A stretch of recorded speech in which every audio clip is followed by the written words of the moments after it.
और आपको बता दें कि इस वक्त हमारे साथ जफर इस्लाम हैं, राज्यसभा के सांसद हैं, बीजेपी के प्रवक्ता हैं। अभय दुबे हमारे साथ हैं, वो कांग्रेस पार्टी के प्रवक्ता हैं। संगीत रागी हमारे साथ हैं, राजनीतिक विश्लेषक हैं, दिल्ली यूनिवर्सिटी में पढ़ाते हैं, आरएसएस से जुड़े हैं। आशुतोष हमारे साथ हैं, राजनीतिक विश्लेषक हैं, सत्यहिंदी.com चलाते हैं, आम आदमी पार्टी से जुड़े रहे हैं, चुनाव लड़ चुके हैं। अशोक सज्जनार हमारे साथ हैं, फॉर्मर डिप्लोमेट हैं, कई देशों में भारत का प्रतिनिधित्व कर चुके हैं। आप सबका स्वागत है दंगल में। सबसे पहले एक विदेशी राष्ट्राध्यक्ष, पूर्व राष्ट्राध्यक्ष किताब लिखते हैं जफर इस्लाम, आपके देश के एक नेता के बारे में टिप्पणी करते हैं और आप लोग गदगद हो जाते हैं। देखिए, गदगद नहीं हो रहा है, उन्हें सिर्फ आईना दिखाया जा रहा है कि जब तक हम कहते थे और देश की जनता कहती थी कि उनमें कुछ ऐसी खामियां हैं जो उनके पार्टी के लीडर दबे दबे आवाज में कहते थे, गदगद वो भी रहते थे लेकिन दबे दबे आवाज में कहते थे। हम ये फर्क इतना है कि हम खुल्लम खुल्ला कहते थे और देश की जनता खुल्लम खुल्ली, हमने कभी उनको पप्पू नहीं कहा, देश की जनता ने पप्पू कहा। तो उसको ही, उस बात को जो देश की जनता कहती थी, उस बात को सही ठहराया बाराक ओबामा जी ने। बाराक ओबामा जी ने इसलिए अपने किताब में उन्हीं के उसी वक्त के प्रधानमंत्री के बारे में तो ऐसा नहीं कहा।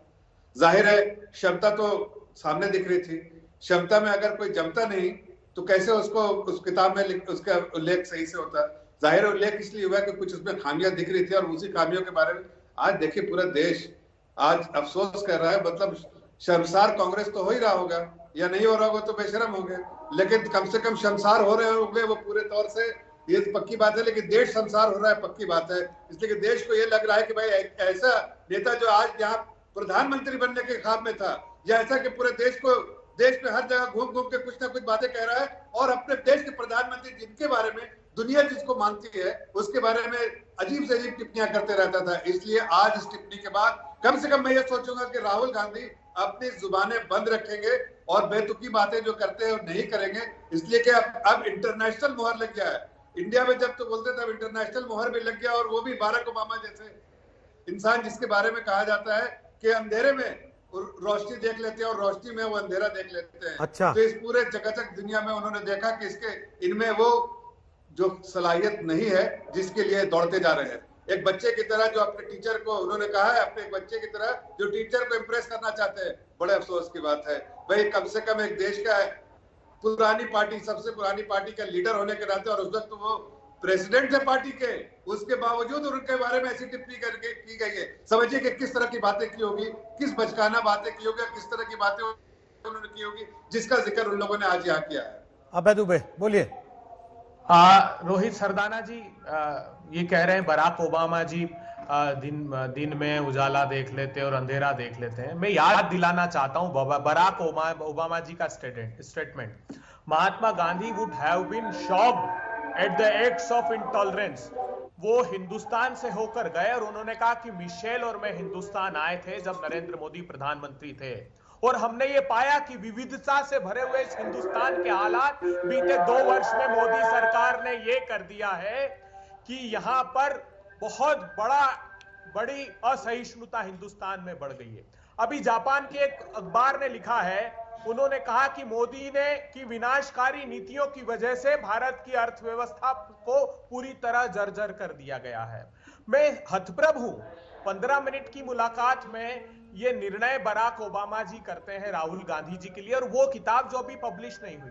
लेकिन 15 वर्षों का मेरा जो अनुभव है रोहित सरदाना जी, वो ये है कि वो राहुल गांधी की परिपक्वता है कि 70 करोड़ हिंदुस्तान के किसानों को उन्होंने भूमि का अधिकार दे दिया, वो 86 करोड़ लोगों को उन्होंने खाद्य सुरक्षा का अधिकार दे दिया, वो 125 करोड़ लोगों को सूचना का अधिकार दे दिया, वो 10 करोड़ आदिवासी भाइयों को हिंदुस्तान में उनकी भूमि का अधिकार दे दिया। और प्रधानमंत्री नरेंद्र मोदी जी के लिए अभी आपको गदगद होने का अवसर देता हूं। ये नीतीश कुमार जिसके साथ गलबैया कर रहे हैं, वो क्या कहते थे, बोले ये ऐसा नरेंद्र मोदी प्रधानमंत्री है जिसको ना इतिहास का ज्ञान है ना भूगोल का ज्ञान है। वो नरेंद्र मोदी कहते हैं कि चंद्रगुप्त मौर्य वंश का था, वो गुप्त वंश का था। काफी देर तक सुनता रहा, कोई बोला नहीं आपकी बात। सुनिए ना, मैं उम्मीद कर रहा था आप खुद ही खत्म कर देंगे। आप तो बिहार चले गए। एक 10 सेकंड दीजिए। अररिया से अमेरिका गए थे आप, अमेरिका से फिर अररिया और आरा जाना चाहते हैं। सुनिए ना सर, मैं एक सवाल ही पूछ लेता हूं, आप फिर 20 सेकंड ले लीजिएगा। मेरा सवाल राहुल गांधी पर ओबामा के बयान को लेकर था।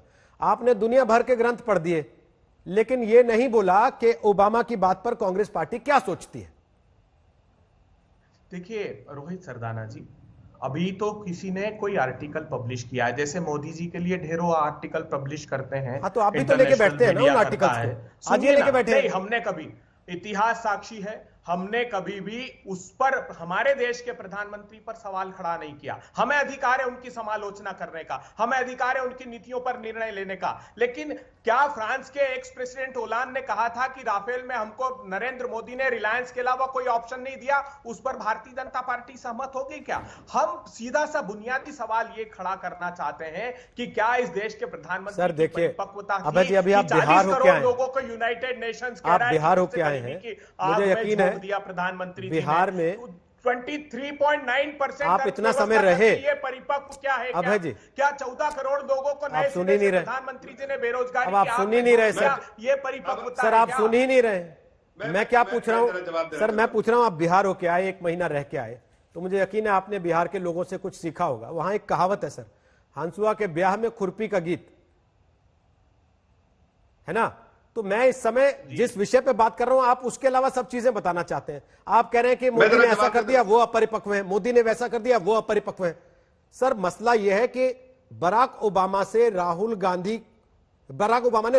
गांधी के बारे में कोई बात कही, आपके एक नेता ने बयान दिया कि साहब 10 साल पहले मिले थे, 2 मुलाकातों में उन्होंने थोड़ी ना तय कर लिया होगा।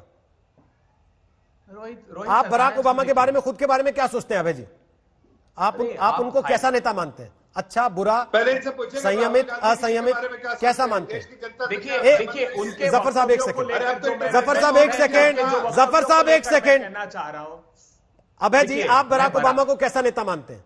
अच्छा, बुरा, हाँ, खराब? देखिए मैंने एवरेज, मैंने कंसिस्टेंटली बराक ओबामा को पढ़ा है।